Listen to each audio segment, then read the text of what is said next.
Dear students, जैसा कि अब आपका लेक्चर नंबर है 8, ईवीएस का लेक्चर नंबर 8 है और उसी का जो हमने ईवीएस में यूनिट शुरू की थी आपकी लेक्चर नंबर फर्स्ट में इकोलॉजी की यूनिट्स में हमने उसमें इकोसिस्टम को पढ़ा, फूड चेन को पढ़ा, फूड वेब को पढ़ा, एनवायरनमेंट को पढ़ा, बायोटिक कंपोनेंट, अबायोटिक कंपोनेंट को पढ़ा।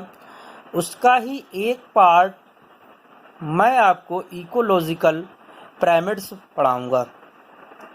आपने food chain, food web, ecosystem को आपने बहुत ही क्लियर समझा होगा और तैयार भी किया होगा, लेकिन जो इकोलॉजिकल पिरामिड है ये इकोसिस्टम से ही संबंधित है और फूड चेन और या फूड वेब से सभी से ये संबंधित है।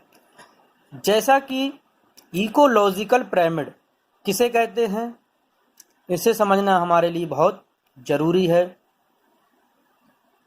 जैसे कि हमने लिखा है इसमें कि किसी भी इकोलॉजी सिस्टम के प्राइमरी प्रोड्यूसर एवं विभिन्न श्रेणी के कंज्यूमर्स यानी कि उपभोक्ता के नंबर यानी कि संख्या, बायोमास यानी उनका वजन तथा एनर्जी कांस्टेंट यानी कि जो उनकी ऊर्जा में परस्पर एक प्रकार का संबंध होता है। क्या होता है? आपस में एक रिलेशन होता है। इस रिलेशन को जब डायग्राम, ग्राफिकल के रूप में दिखाया जाता है तो उन्हें इकोलॉजिकल पिरामिड कहते हैं। जैसा कि इसमें मैंने बताया अभी कि मतलब यानी कि जो इकोलॉजिकल पिरामिड है तो उसमें जो प्रोड्यूसर, कंज्यूमर्स, टॉप कंज्यूमर्स या कार्निवोरस, इन सभी में एक चैन बनती है फूड के रूप में, जैसे कि मैंने आपको फूड चैन बताया था। तो इनमें जो एक नंबर्स होता है जिनकी जो संख्या के आधार पर कैसे मतलब यानी कि बढ़ता है या घटता है, या बायोमास के आधार यानी जीव भार यानी वजन के आधार पर कैसे मतलब यानी कि इकोसिस्टम घटता या बढ़ता है, या एनर्जी के कि किस में एनर्जी कम होगी, किस में ज़्यादा होगी, कैसे ट्रांसफ़र होगी। तो उसे अगर हम सबके लिए एक डायग्राम या ग्राफ के रूप में शो कर दें तब हमारा एक पिरामिड तैयार होता है जिसे हम इकोलॉजिकल पिरामिड कहते हैं। इकोलॉजिकल पिरामिड का मतलब ये है क्योंकि हम इसमें इकोलॉजी पढ़ रहे हैं और इकोलॉजी से ही इकोसिस्टम, इकोसिस्टम से इकोलॉजिकल पिरामिड्स बनता है। तो मैं आपको इसमें ये बताना चाहता हूँ कि किसी भी इकोलॉजिकल सिस्टम के प्राइमरी प्रोड्यूसर, तो ये पॉइंट समझना बहुत ज़रूरी है कि प्राइमरी प्रोड्यूसर क्या होते हैं। ये मैंने कई बार आपको बताया भी है, लेकिन एक बार मैं और क्लियर कर देता हूँ कि प्राइमरी प्रोड्यूसर, क्योंकि हमें एक एक पॉइंट, एक एक लाइन को समझना है। जब तक हम अगर नहीं समझेंगे तब तक हम उसमें एग्जाम के समय नहीं लिख पाएंगे। हमें जो जितना भी साइंस में हमने जितना समझ लिया है उतना ही हम लिख सकते हैं, बाकी हमारा सब बेकार होता है। साइंस में समझना ही बहुत ज़रूरी होता है क्योंकि science is the systematic knowledge. System से पढ़ोगे तभी क्लियर होगा। तो प्राइमरी प्रोड्यूसर को मैं आपको क्लियर कर रहा हूँ। प्राइमरी प्रोड्यूसर का मतलब होता है हरे पेड़ पौधे या बड़े पेड़। होता क्या है कि प्राइमरी प्रोड्यूसर यानी कि शुरुआत इन्हीं से होती है, इसे हम प्राथमिक उत्पादक भी कह सकते हैं, क्योंकि ये अपना भोजन सूर्य के प्रकाश से बनाते हैं। ये एक ऐसे ही मतलब यानी कि पेड़ पौधे होते हैं जो स्वयं भोजन बनाते हैं। बाकी दुनिया के हम पूरे वर्ल्ड में बात करते हैं, लेकिन पेड़ पौधों के अलावा कोई भी मतलब यानी अपना भोजन स्वयं नहीं बना सकता, एक दूसरे के ऊपर डिपेंड रहते हैं। तो प्राइमरी प्रोड्यूसर आपको समझ में आया होगा कि किसे कहते हैं, जिसमें सभी ग्रीन प्लांट या ट्री आ जाते हैं। फिर हमने कहा कि एवं विभिन्न श्रेणी के कंज्यूमर्स यानी उनके टाइप्स, यानी कंज्यूमर सब किसे कहते हैं। कंज्यूमर्स वो होते हैं जो प्राइमरी प्रोड्यूसर यानी कि पेड़ पौधों पर डिपेंड रहते हैं। किसके लिए? अपने फूड के लिए। फूड के लिए जो प्राइमरी प्रोड्यूसर होता है उन पर डिपेंड रहते हैं, उन्हें कंज्यूमर्स कहते हैं। जैसा कि हमने एग्जाम्पल में कई बार अब food chain, food web, ecology system, ecology, biotic component में आपको बहुत पढ़ाया था। लेकिन कंज्यूमर यानी उपभोक्ता, यानी कि जो अपनी लाइफ साइकिल को पूरा करने के लिए प्रोड्यूसर यानी कि पेड़ पौधों को अपना भोजन बनाएं, उसी को हम उपभोक्ता या कंज्यूमर्स कहते हैं। हमने ये पॉइंट पढ़ा है कि श्रेणी के कंज्यूमर्स यानी इसमें भी कौन से होते हैं? प्राइमरी कंज्यूमर्स, सेकेंडरी कंज्यूमर्स और टर्सरी कंज्यूमर्स। तो हमें एक पिरामिड तैयार करना है जिसमें हम क्या करते हैं, प्रोड्यूसर को दिखाएंगे, प्राइमरी कंज्यूमर को दिखाएंगे, सेकेंडरी कंज्यूमर को दिखाएंगे और टर्सरी कंज्यूमर को दिखाएंगे। शो करते हैं जैसा कि एक ट्राइएंगल होता है, मैं आपको आगे बताऊंगा। पहले मैं उसे थोड़ा एक एक पॉइंट क्लियर कर रहा हूं जिससे कि आपको प्राइमरी कंज्यूमर, प्रोड्यूसर ये सब क्लियर हो जाए। उसके बाद धीरे धीरे आगे बढ़ते हैं। जैसा कि हमने बताया कि कंज्यूमर्स के नंबर्स, अब देखिए यानी कि सबसे मेन पॉइंट आया कि प्राइमरी, प्रोड्यूसर और कंज्यूमर्स के नंबर, यानी संख्या के आधार पर क्या होगा कि संख्या पेड़ पौधों की शुरू में कम है, तो उसके बाद प्रोड्यूसर की संख्या और कम होगी, फिर मतलब सेकेंडरी की और कम होगी, टर्सरी की और कम होगी। हम सभी जानते हैं कि पेड़ पौधों की संख्या हमेशा ज्यादा होगी और टर्सरी जो कंज्यूमर्स होगी उनकी जो संख्या होगी वो कम होगी। तो एक तो ये नंबर कॉमा बायोमास। अब जीव भार, जंतुओं के भार के आधार पर, जैसे पक्षी हैं उनका वजन कम होगा, भार यानी कि जीव भार, बायोमास, बायोमास मतलब जिसके अंदर जान हो, मास मतलब यानी उनका वजन या भार या वेट। जैसे पक्षियों का वजन कम होगा, शेर या हाथी का वजन ज्यादा हो। तो हमने आपको क्लियर किया कि नंबर, बायोमास यानी जीव भार तथा एनर्जी कांस्टेंट। एनर्जी जैसे प्लांट है, प्लांट में सबसे ज्यादा एनर्जी होगी। अब वो प्लांट से एनर्जी किस में जाएगी, यानी जो प्राइमरी प्रोड्यूसर हैं वो एनर्जी किससे ले रहे हैं, सन से, सूरज से। क्यों? क्योंकि सूरज के बिना वो अपना भोजन नहीं बनाएंगे और सूरज की उपस्थिति में और पानी की उपस्थिति में वो अपना भोजन बना लेते हैं। उनके अंदर एनर्जी कांस्टेंट हो जाती है। एनर्जी जब होती है तो पेड़ पौधे हरे दिखाई देते हैं। अब जब नहीं होगी एनर्जी, जब सूखे होंगे तो उसमें एनर्जी नहीं होती। इसी एनर्जी को जो प्राइमरी टाइप के जो कंज्यूमर्स होते हैं वो एब्जॉर्ब करते हैं, यानी कि भोजन के रूप में लेते हैं।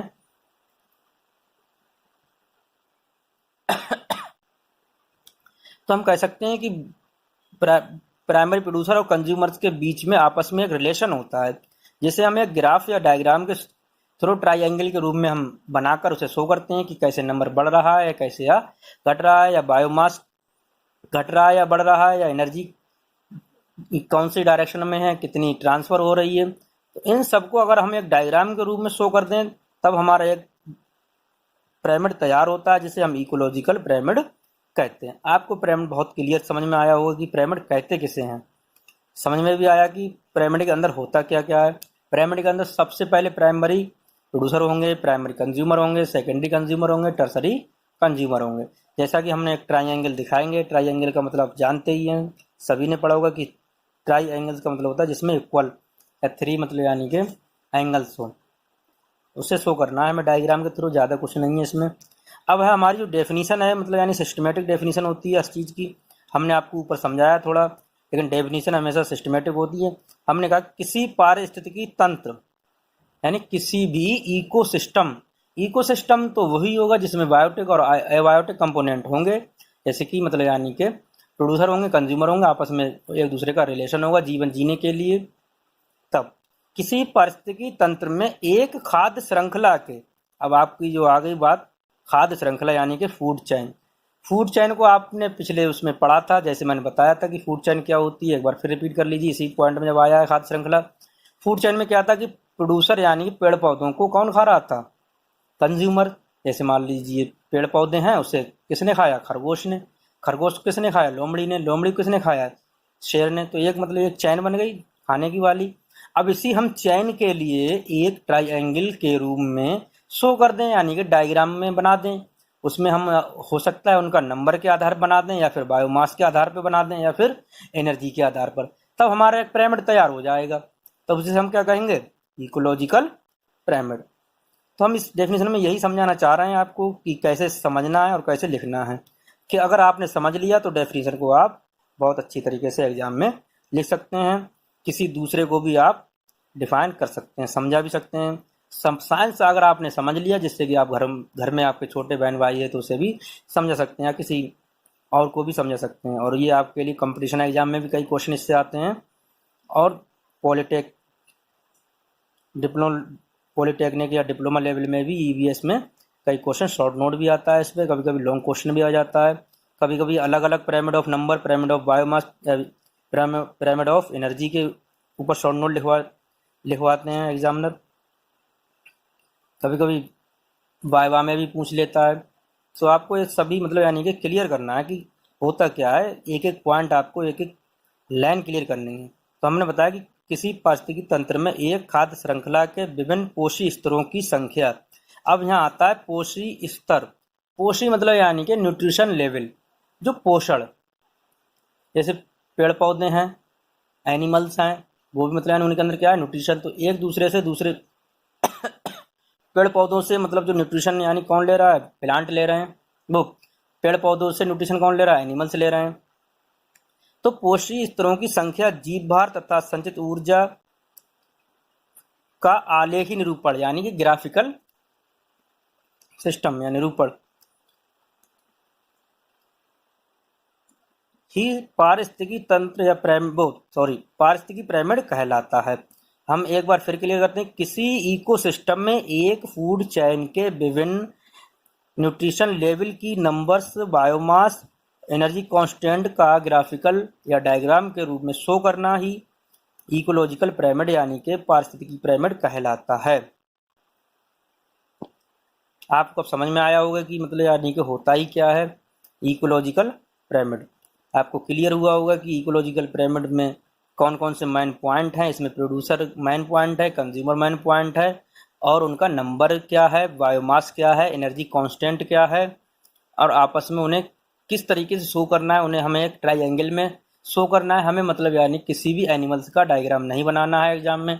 हमें केवल उस नीचे शो करना होता है कि प्रोड्यूसर क्या होते हैं, प्राइमरी कंज्यूमर क्या है, सेकेंडरी कंज्यूमर क्या है, टर्सरी कंज्यूमर क्या है। जैसा कि आपको बुक में, जब आप बुक से पढ़ोगे या ये तो नोट्स है, बुक्स पढ़ोगे तो आपको उसमें डायग्राम बने हुए दिखाई देंगे, लेकिन आपको एग्जाम में डायग्राम नहीं बनाना है। डायग्राम के थ्रू आप बहुत अच्छे तरीके से क्लियर हो जाता है, जिससे कि आप अगर एक चीज़ देख लेते हैं तो आपको ज़्यादा समझ में आता है, उसका पिक्चर देख लेंगे तो ज़्यादा समझ में आए। वो जैसा कि मैं आपको आगे समझाऊंगा, एक एक पॉइंट क्लियर करूंगा, एक एक पिरामिड को क्लियर करूंगा। मैंने तो अभी केवल आपको एक डेफिनेशन बताई, केवल इकोलॉजिकल पिरामिड कॉमन डेफिनेशन क्या होती है जैसा कि आपको बता दिया है।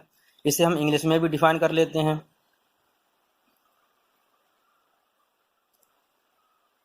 इंग्लिश में है आपकी definition, an ecological pyramid is a graphical represents या representation of an ecological parameter like number, biomass और accumulated energy at different trophic level in a food chain in an ecosystem। जैसा कि इसमें बताया है कि इकोसिस्टम के अंदर अगर हमने नंबर्स, बायोमास और एनर्जी को कांस्टेंट या डिफरेंट के रूप में एक ग्राफिकल रिप्रेजेंट किया, तभी हमारा एक पिरामिड तैयार होता है, जिसे हम इकोलॉजिकल पिरामिड कहते हैं। हिंदी में भी आपको समझ में आया है, इंग्लिश में भी समझ में आया है। जैसा कि स्टूडेंट होते हैं सीबीएसई बोर्ड के होते हैं जो इंग्लिश मीडियम में लिखते हैं, यूपी बोर्ड के हैं या फिर हिंदी मीडियम के हैं, तो दोनों टाइप में भी लिख सकते हैं। लिखने का तात्पर्य यह है, जैसा कि आपने अगर समझ लिया तो उसे आप हिंदी में समझ लो चाहे इंग्लिश में समझ लो, आप दोनों लैंग्वेज में लिख सकते हैं।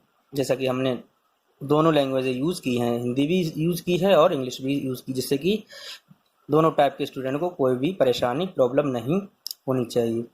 तो इकोलॉजिकल पिरामिड का जो विचार है, सबसे पहले चार्ल्स एल्टन ने 1927 में रखा था। तब उन्हें एल्टोनियन पिरामिड भी कहते हैं। तब इनके नाम से ही मतलब यानी कि कभी कभी ऑप्शन में आता है कि पिरामिड को और किस नाम से जाना जाता है, तो एल्टोनियन पिरामिड भी कहते हैं। कोई भी साइंटिस्ट होता है जब उसकी डेफिनेशन या उसका जो वर्ड्स यूज करते हैं या मतलब उसकी शुरुआत करते हैं, कभी कभी उनके नाम से ही उनका लॉ बना देते हैं या फिर डेफिनेशन होती है या उसी का कोई भी मतलब नाम रख देते हैं, जिससे कि वो उसी के नाम के आधार पर चलता रहता है। तो आपको इकोलॉजिकल पिरामिड यानी कि कॉमन पिरामिड को पता चल गया और डेफिनेशन क्लियर हो गई, प्रोड्यूसर क्लियर हो गए, कंज्यूमर क्लियर हो गए, एनर्जी कांस्टेंट क्लियर हो गई, फूड चेन का जो न्यूट्रिशन लेवल है वो क्लियर हो गया, और ये क्लियर हुआ कि मतलब यानी कि ये 1927 में चार्ल्स एल्टन ने इसकी शुरुआत की थी, यानी विचार दिया था, आइडियाज़ दिए थे। हर एक मतलब यानी कि जो डेफिनेशन होती है उसके पीछे कई मतलब साइंटिस्ट होते हैं, वो अपने अपने विचार यानी कि जो परिभाषाएं देते हैं। तो जो मेन परिभाषा होती है सिंपली होती है, जो लॉजिकल होती है उसी को ही बुक्स के अंदर रिप्रेजेंट किया जाता है या शो किया जाता है।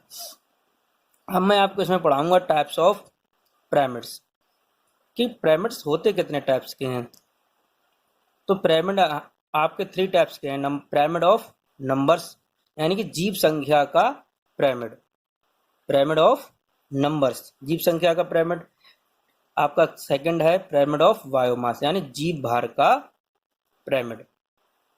तीसरा है आपका पिरामिड ऑफ एनर्जी यानी कि संचित ऊर्जा का पिरामिड। जैसा कि मैंने आपको पिरामिड बताया था पीछे, डेफिनेशन भी क्लियर की थी, लेकिन जो टाइप्स है इसका, अब हम पिरामिड ऑफ नंबर्स के बारे में पढ़ेंगे, जीव संख्या का पिरामिड। अब फिर हम आपको पिरामिड ऑफ बायोमास के बारे में पढ़ाएंगे, जैसे कि जीव भार का पिरामिड। पिरामिड ऑफ एनर्जी यानी कि संचित ऊर्जा का पिरामिड पढ़ाएंगे। तो हमें एक एक पिरामिड को अलग अलग डेफिनेशन के रूप में और उनके डायग्राम के रूप में समझना है कि नंबर ऑफ पिरामिड यानी कि पिरामिड ऑफ नंबर्स यानी कि जीवों की जो संख्या है वो कैसे घटती है बढ़ती है, क्या कभी वो उल्टा होगा या सीधा होगा, कैसे होगा, तो सभी को हम क्लियर करेंगे। जैसा कि नंबर 1 है आपका पिरामिड ऑफ नंबर, इसे हम आपको क्लियर करते हैं। तो नंबर 1 है पिरामिड ऑफ नंबर। तो हमने इसमें लिखा है कि प्रोड्यूसर तथा कंज्यूमर के नंबर्स का संबंध। समझिए, फिर वही पॉइंट आया कि प्रोड्यूसर तथा कंज्यूमर्स के नंबर्स का संबंध दिखाने वाले ग्राफ या चित्र को जीव संख्या का पिरामिड कहते हैं, यह पिरामिड कहलाता है।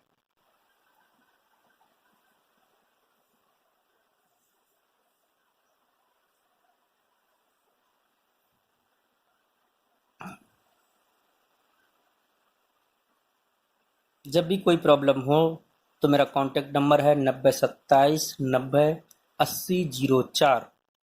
फिर एक बार रिपीट करता हूँ, 90278004। किसी भी, चाहे वो ईवीएस हो, बायोलॉजी हो, बॉटनी हो, केमिस्ट्री हो, किसी भी अगर सब्जेक्ट में कोई प्रॉब्लम आती है तो आपको इसी नंबर पे कॉल करके आपको पूछना है कि ये टॉपिक हमें क्लियर नहीं हुआ। इकोलॉजी में जो मैंने पढ़ा दिया है उसी में से क्वेश्चन आप पूछ सकते हैं, कभी भी पूछ सकते हैं, जिससे कि आपका हर पॉइंट क्लियर होता चले। होता क्या है, कभी कभी वीडियो आपने देखी, कुछ पॉइंट नहीं समझ में आया, कोई पॉइंट नहीं क्लियर हुआ, तो हम कैसे पूछें या कमेंट करें। तो वो आपके लिए नंबर है, इस पर व्हाट्सएप नंबर है, कभी भी कॉल करके इसे पूछ सकते हैं।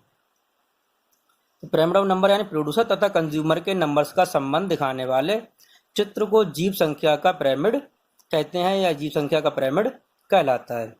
तो संख्या का मतलब ये है कि हमें, पिरामिड तो कई टाइप के हैं, लेकिन हमें इसमें केवल इस पिरामिड में जीवों की जो संख्या है, जीव जंतु यानी पेड़ पौधों की संख्या, प्राइमरी कंज्यूमर की संख्या, सेकेंडरी कंज्यूमर की संख्या, टर्सरी कंज्यूमर की संख्या, वो रिप्रेजेंट करना है। एक हमने देखो ये नीचे बनाया है इकोलॉजिकल पिरामिड, ये कॉमन इकोलॉजिकल पिरामिड है।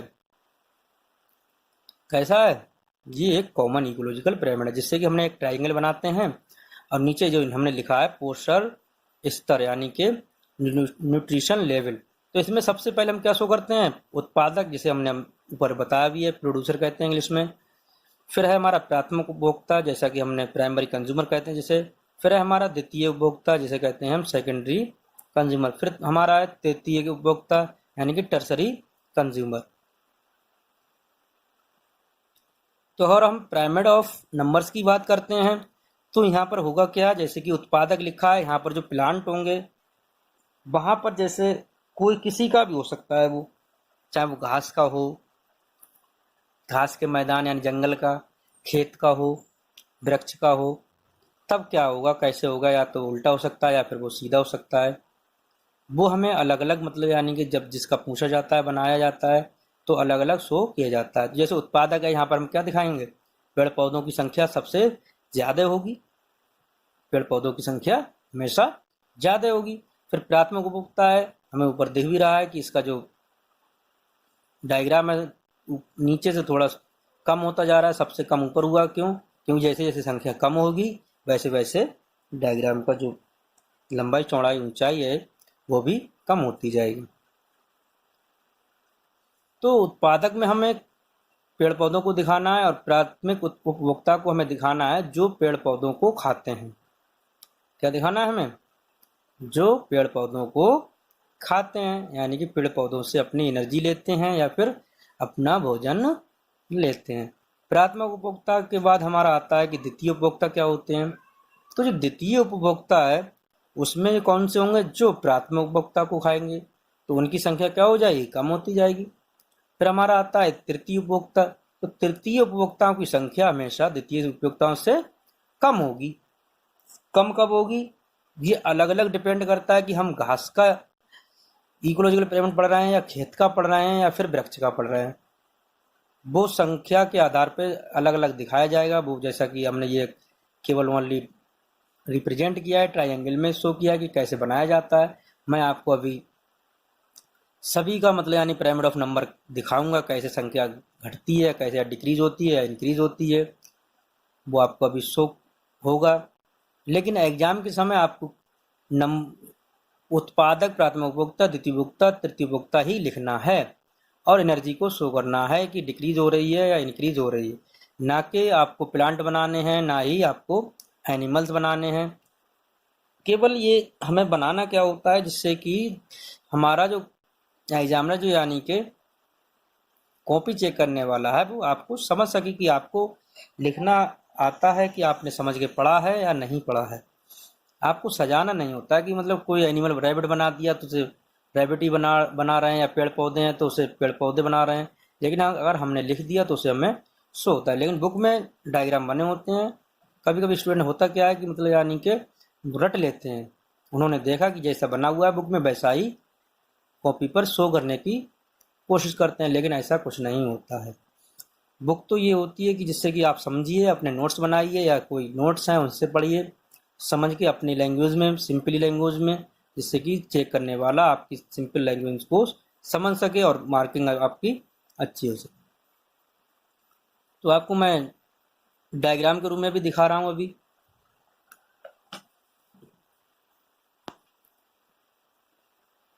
जैसा कि आपको इसमें दो डायग्राम दिख रहे होंगे, बहुत ही क्लियर दिख रहे हैं। आप इनका स्क्रीनशॉट ले लीजिए। जैसा कि नंबर ए और नंबर बी। तो नंबर ए में जो है, पहले नंबर ए क्लियर करते हैं, मैं आपको जूम करके दिखा रहा हूँ। तो ये समझिए है किसका? नंबर जो ए है घास के मैदान का इकोसिस्टम है। किसका है ये? घास का मैदान है। अब घास का मैदान आप इमेज करिए, आपकी आंखें बंद कीजिए या समझिए कि घास का जो मैदान है उसमें पेड़ पौधों की संख्या क्या होगी। अभी हम कौन से पढ़ रहे हैं? Number of pyramid. जब नंबर ऑफ पिरामिड पढ़ रहे हैं तो उसमें होगा क्या कि जो पेड़ पौधे हैं, जो प्लांट हैं, उनकी जो संख्या होगी वो क्या होगी?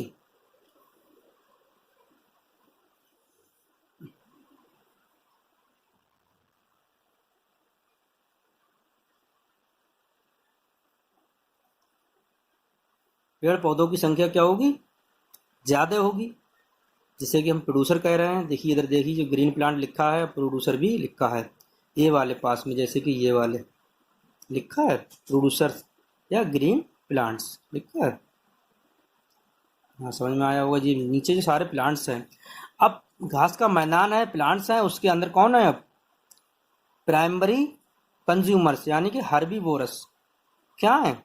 हर्बीवोरस शब्द ये होता है जो हर्ब यानी कि जो घास या छोटे पेड़ पौधे उन्हें जो खाते हैं। तो रैबिट है, वो रैबिट हमेशा क्या करता है?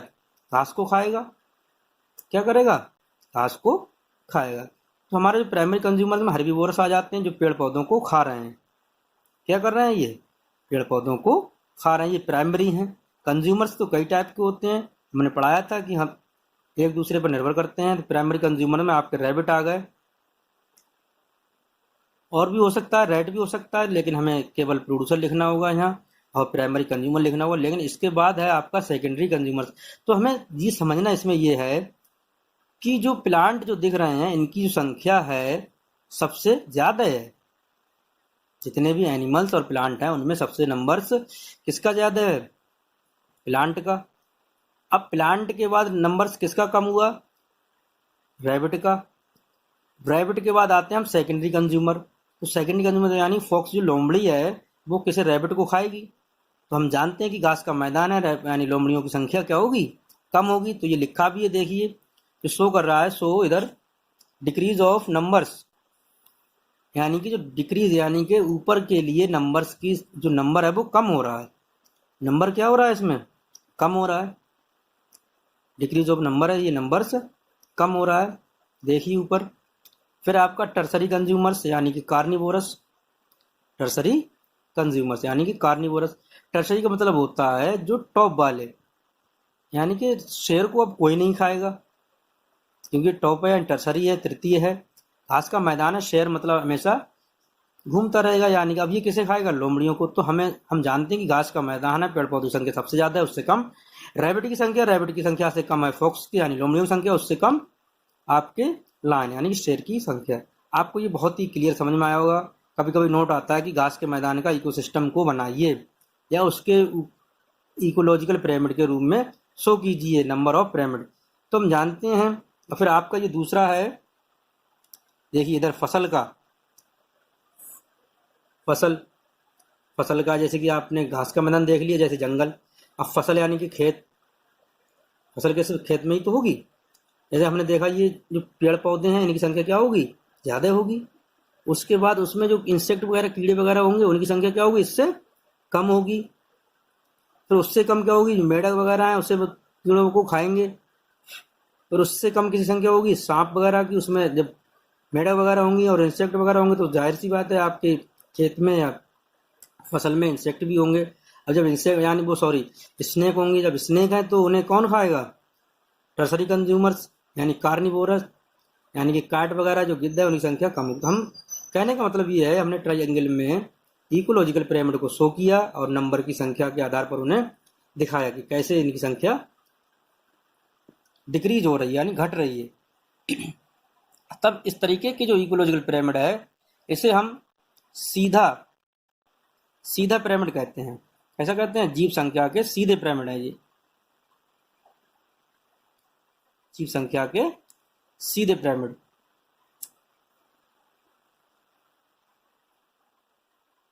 इसी टाइप का आपका है वृक्ष का। ये देखिए,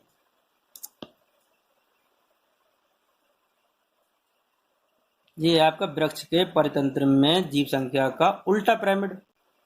उल्टे का मतलब है इसमें जो प्रोड्यूसर है यानी इंक्रीज इन नंबर्स। देखिए जल्दी देखिए, आप स्क्रीनशॉट ले लीजिए, एक बार क्लियर हो जाए तब स्क्रीनशॉट ले लेंगे, तब आपको क्लियर समझ में आएगा। इसमें जो पेड़ है, वृक्ष है, आप मान के चलिए एक पेड़ है किसी का, जैसे पाकड़ का पेड़ है, नीम का पेड़ है, उस पर क्या होगा? चिड़ियाँ होंगी। पेड़ एक है, संख्या कम हुई, एक पेड़ है, उस पर चिड़ियों की संख्या क्या होगी? ज़्यादा होगी। उस पर जब चिड़ियाँ हैं तो चिड़ियों मतलब वहाँ पर जो इंसेक्ट वगैरह होंगे, चीटा चींटी वगैरह, उनकी संख्या क्या होगी? ज़्यादा होगी। तो इसमें ये उल्टा दिखाया है कि प्रोड्यूसर की संख्या तो कम है लेकिन कंज्यूमर की संख्या ज़्यादा है, यानी इंक्रीज इन नंबर। तो ये कैसा बना? जीव संख्या का उल्टा पिरामिड। अगर आपको आता है कि यानी कि जीव संख्या का पिरामिड उल्टा हो सकता है या सीधा हो सकता है या दोनों, या इनमें से कोई नहीं, तो आपको लगाना है दोनों यानी बोथ। क्योंकि हमेशा ये मतलब यानी कि जीव संख्या का पिरामिड उल्टा भी हो सकता है और सीधा भी हो सकता है। जब वृक्ष की बात करता है तो उल्टा होगा, फसल की और खेत की घास के मैदान की बात करता है तब वो सीधा होगा। तो इससे ये ऑब्जेक्टिव क्वेश्चन बहुत पूछता है कि वृक्ष का इकोसिस्टम है, उनका जो जीव संख्या है, उनका जो पिरामिड होगा वो सीधा होगा या फिर उल्टा होगा।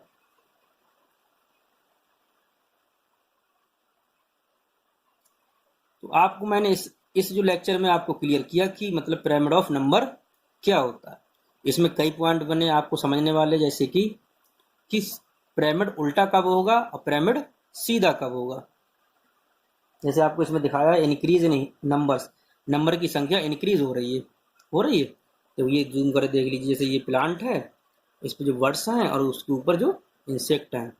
इंसेक्ट कुछ भी हो सकते हैं, हमें केवल इसमें इंसेक्ट बनाना नहीं प्लांट बनाना है। हमें क्या करना है? इसमें प्रोड्यूसर, प्राइमरी कंज्यूमर और सेकेंडरी कंज्यूमर को दिखाना है।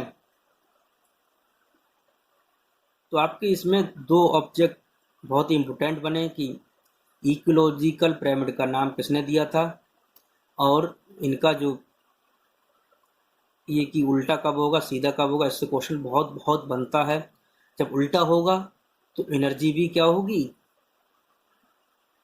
एनर्जी अगर इंक्रीज इन नंबर तो इंक्रीज इन एनर्जी, इंक्रीज ज़्यादा होगी। डिक्रीज ऑफ नंबर तो डिक्रीज ऑफ एनर्जी। जैसे जैसे मतलब यानी संख्या बढ़ेगी वैसे वैसे एनर्जी भी बढ़ेगी, जैसे जैसे संख्या घटेगी वैसे भी एनर्जी भी घटेगी। तो आपको ये अब आपका लेक्चर नंबर ये लेक्चर आपका क्लियर हुआ।